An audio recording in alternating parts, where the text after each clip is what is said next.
Assalamualaikum warahmatullahi wabarakatuh. Perkenalkan, nama aku Anggi. Aku ada lulusan GPTP 13 Rekrutmen Telkom. Di sini aku mau sharing, kita belajar bareng lah tentang apa itu core value akhlak. Nah, sebelumnya aku mau minta maaf nih kalau misalkan ada background suara, karena tempat tinggalku lumayan dekat dengan jalan besar, jadi banyak suara-suara kendaraan. Terima kasih sudah memaklumin ya teman-teman kalau ada background sedikit. Semoga nggak terlalu mengganggu. Nah, di sini akhlak. Akhlak sendiri itu adalah singkatan dari amanah, kompeten, harmonis, loyal, adaptif, dan kolaboratif. Nah, jika dilihat sendiri, akhlak itu pengertiannya adalah berikut. Merupakan nilai-nilai utama sumber daya manusia, badan usaha milik negara BUMN yang harus diadopsi oleh seluruh perusahaan dibawa ke BUMN agar setiap sumber daya manusia BUMN mengetahui, mengimplementasikan, dan menginternalisasikan nilai-nilai utama core values tersebut secara sungguh-sungguh, konsisten, dan konsekuen, sehingga melahirkan perilaku keseharian dan membentuk budaya kerja BUMN yang selaras dengan nilai-nilai utama core value BUMN.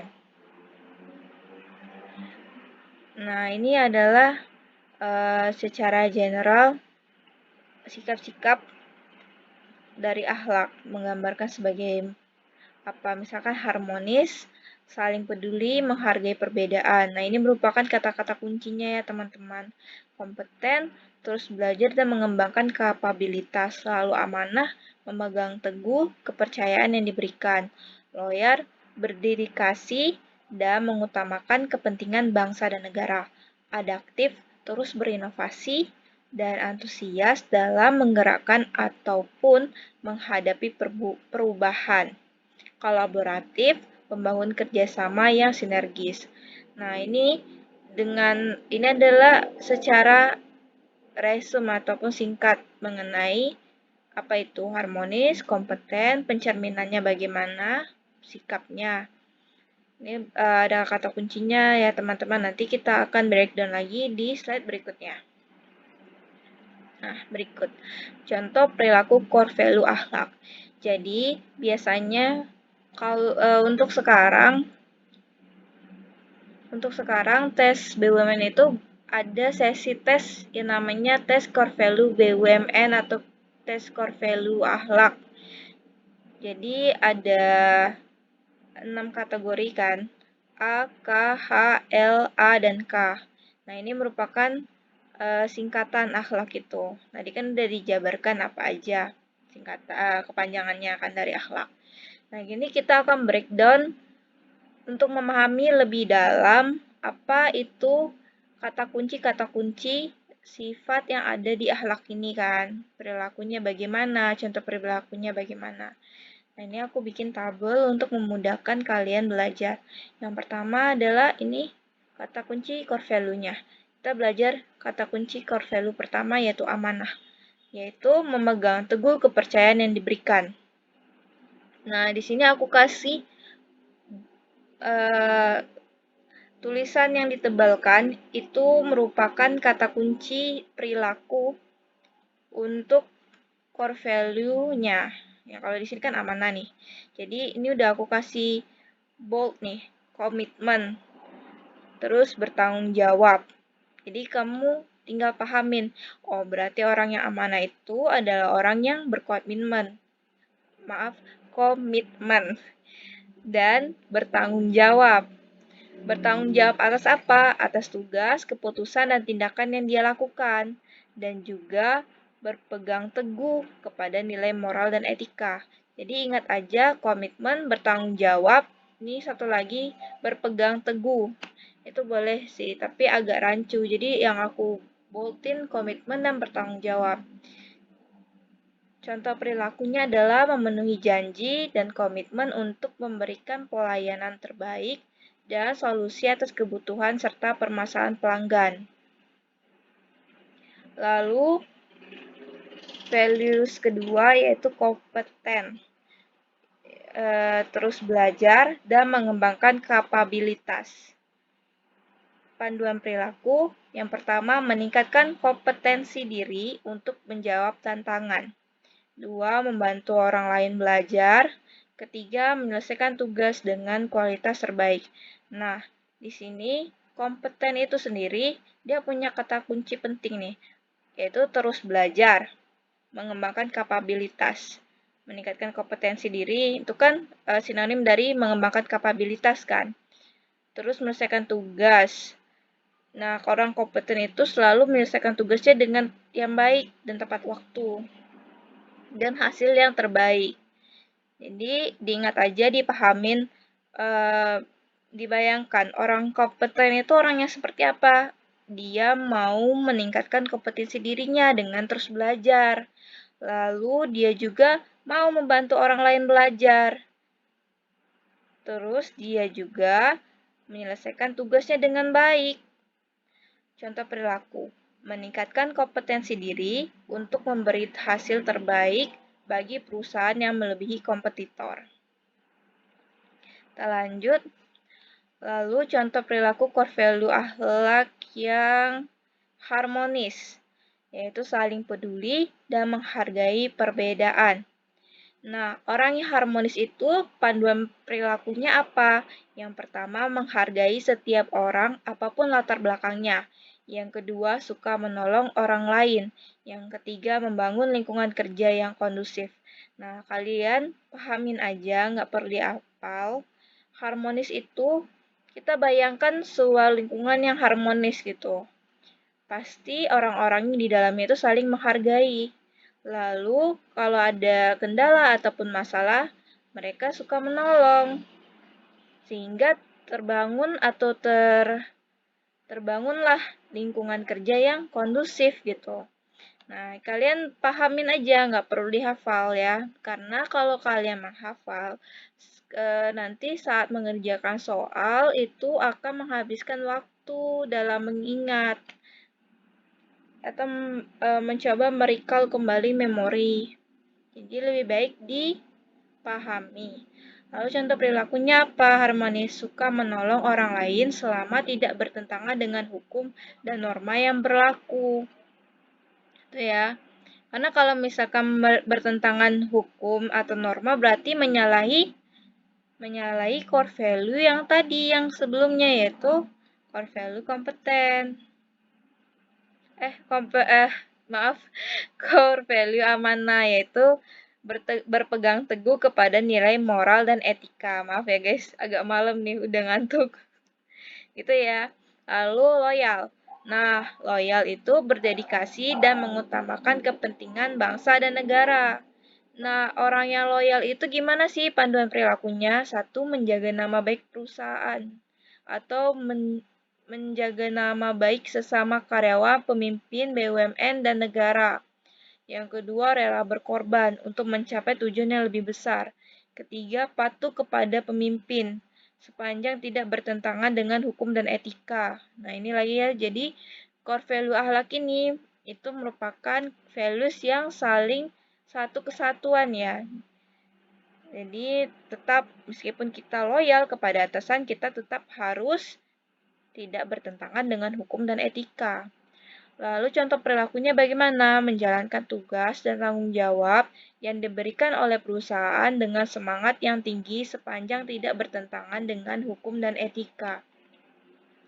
Nah, kalian dalam memahami core values ini bisa lihat kata kunci yang aku garis tebalkan, yang aku beri, yang hurufnya aku tebalin, aku bold. Nah, gitu ya. Oke, jadi kalau harmonis itu dia orangnya menghargai setiap orang, terus suka menolong. Lalu kalau loyal, rela berkorban, patuh kepada pemimpin. Lanjut ya, terus adaptif, terus berinovasi dan antusias dalam menggerakkan ataupun menghadapi perubahan. Panduan perilaku yang pertama, cepat menyesuaikan diri untuk menjadi lebih baik. Yang kedua, terus-menerus melakukan perbaikan mengikuti perkembangan teknologi. Yang ketiga, bertindak proaktif. Nah, di sini ada kata kuncinya nih, cepat menyesuaikan diri. Orang yang adaptif itu harus cepat menyesuaikan diri terhadap perubahan ya. Terus yang kedua, dia terus-menerus melakukan perbaikan dengan perkembangan teknologi. Lalu tiga, proaktif nih orangnya kalau bersifat adaptif. Contoh perilakunya bertindak proaktif, kreatif, dan inovatif. Sebenarnya ini juga bisa jadikan kata kunci nih. Proaktif, kreatif, dan inovatif itu adalah jiwanya lah. Inti dasarnya menjadi orang yang adaptif itu ini, tiga kata ini. Proaktif, kreatif, dan inovatif. Untuk menentukan cara-cara baru serta mampu mengambil pelajaran dari kegagalan. Itu ya. Jadi dipahamin aja orang adaptif itu apa. Bagi kalian bisa bayangkan kalau menjadi orang adaptif itu harus seperti apa sih? Oh, harus cepat menyesuaikan diri, terus harus paham atau melek teknologi, terus juga harus bertindak proaktif, harus antusias berinovasi, ya kan? Lalu core values terakhir yaitu kolaboratif, membangun kerjasama yang sinergis, sebagaimana dari dari kata tanda kutip kolaboratif itu sendiri kan menggambarkan bekerja secara sinergis lah intinya ya. Panduan perilakunya yang pertama memberikan kesempatan kepada berbagai pihak untuk berkontribusi. Yang kedua, terbuka dalam bekerja sama untuk menghasilkan nilai tambah. Yang ketiga, menggerakkan permanfaatan berbagai sumber daya untuk tujuan bersama. Jadi, kalau kolaboratif itu, astaga, agak belibet ya. Kolaboratif itu intinya adalah kerja sama sinergis. Nah, itu aja ya. Jadi aku selalu aku kasih bold tulisannya yang bekerja sama, tujuan bersama ya kan. Jadi ini yang kalian bisa pahami nih. Kalian ambil kata kuncinya untuk nanti bisa diingat-ingat kolaboratif. Oh, kerjasama yang sinergis. Nanti kalian cocokkan nanti dengan soal yang mana yang paling menggambarkan sikap kolaboratif.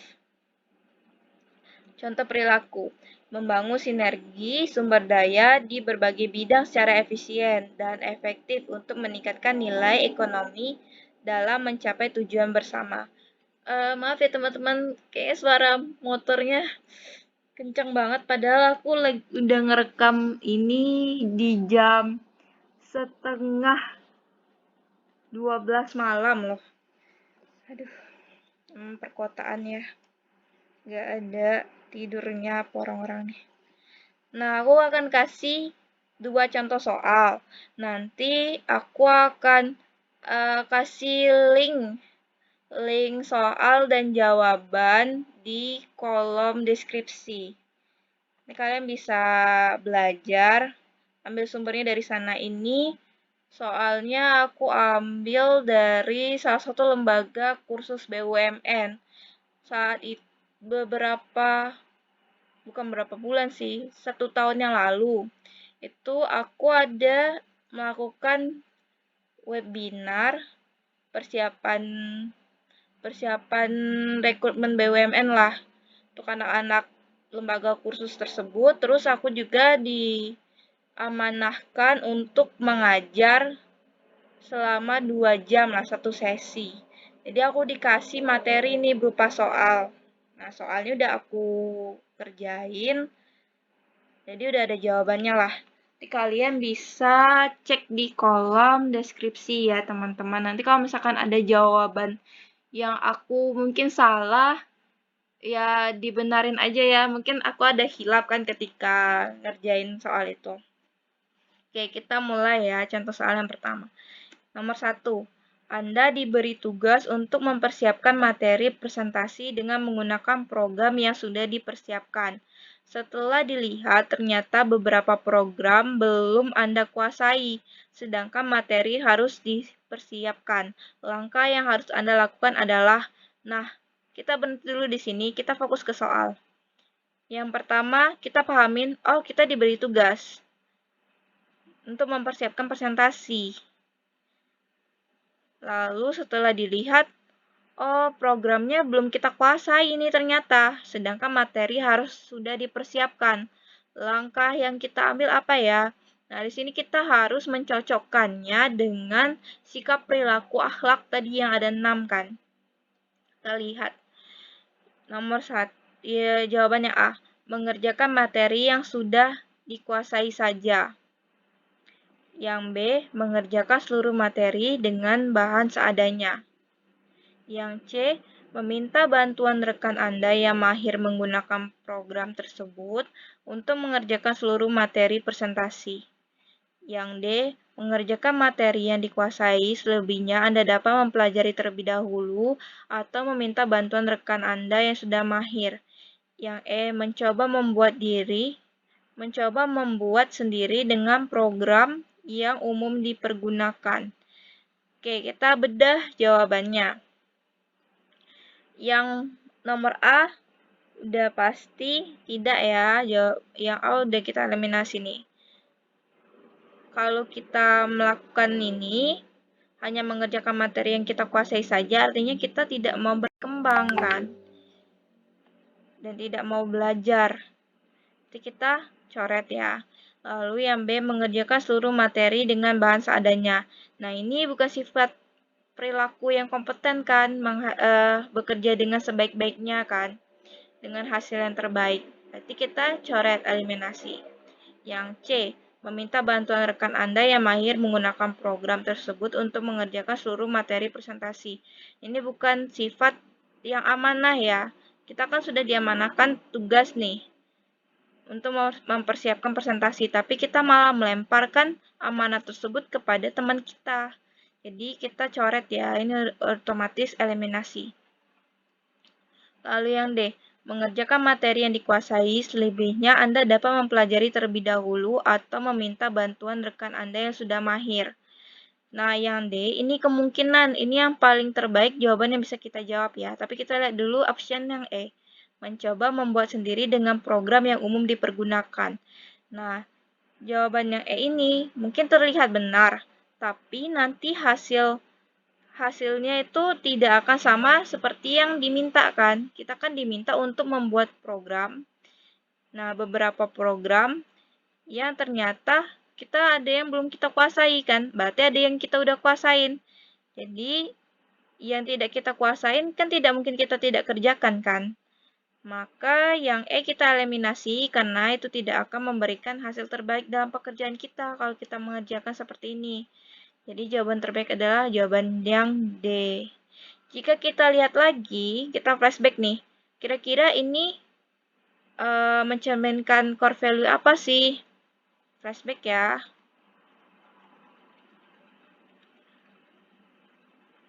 Nah, yang pertama itu mencerminkan kompeten.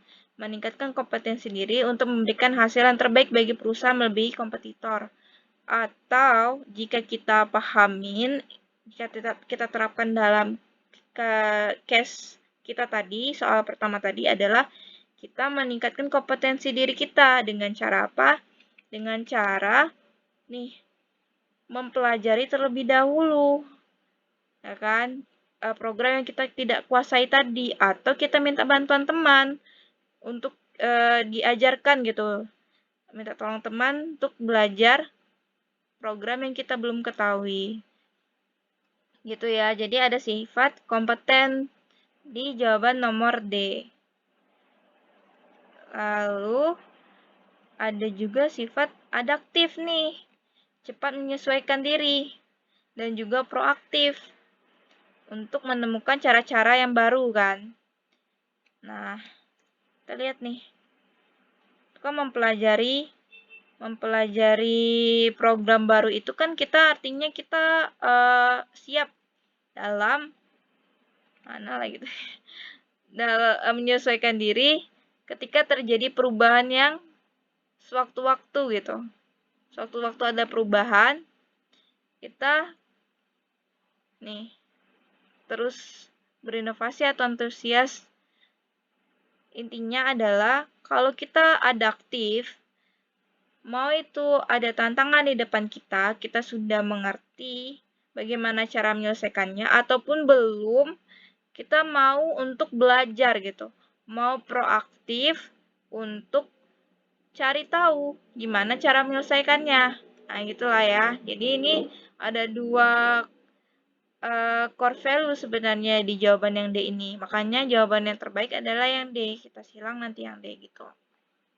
Itu ya teman-teman. Seperti yang aku bilang tadi, 6 core value itu sebenarnya saling satu kesatuan dan saling melengkapi. Lanjut ke contoh soal nomor 2. Saat menggunakan alat sholat di masjid tempat saya bekerja, semua alat sholat tidak layak pakai. Sikap saya adalah A. Membiarkan saja agar petugas perlengkapan yang mengatasi hal tersebut.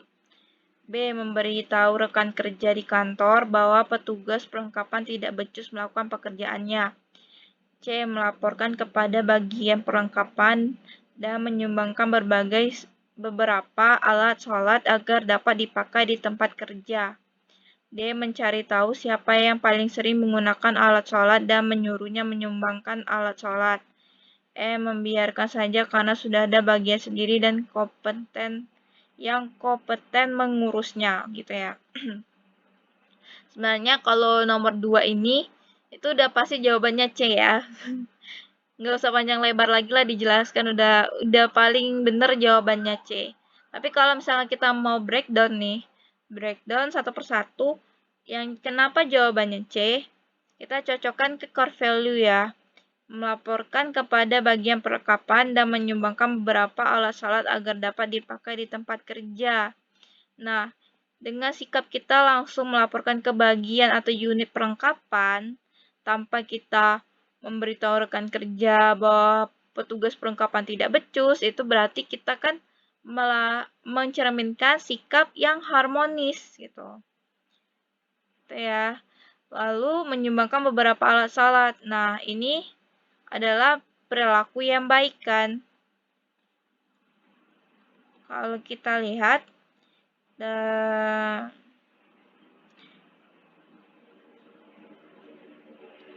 di situ juga ada perilaku loyal di dalamnya berupa menjaga nama baik karyawan kan. Nah, karyawan tadi unit apa? Unit perlengkapan. Lalu ada juga harmonisnya. Untuk core value harmonis yaitu suka menolong orang lain dengan cara kita mensedekahkan alat sholat tadi. Gitu. Jadi sebenarnya core value akhlak ini satu kesatuannya dan dia saling terpaut gitu. Satu soal ini bisa menggambarkan jawabannya bisa 2 core value di dalamnya, bisa 3. Pokoknya mana yang paling menggambarkan sikap perilaku akhlak itu yang kita pilih gitu ya teman-teman ya. Nah, terus diingat-ingat lagi kata-kata kuncinya. Nah, ini kata-kata kuncinya, terutama yang di bagian bawah sini, atau yang panduan perilaku ini dibaca-baca dan dipahamin gitu ya. Nah, itu aja pokoknya malam ini ya. Terima kasih udah nonton, semangat terus buat belajar. Maaf ya, aku memang bukan prioritas untuk bikin konten karena tujuannya mau sharing doang. Jadi kadang aku nyempetin waktu ngonten kalau misalkan selesai pekerjaan, selesai report.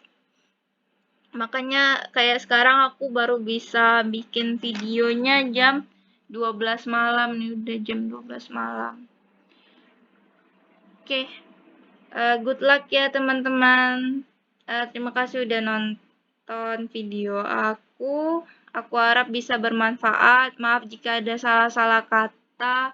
Ambil yang baiknya, buang yang buruknya. Dah, sampai jumpa lagi.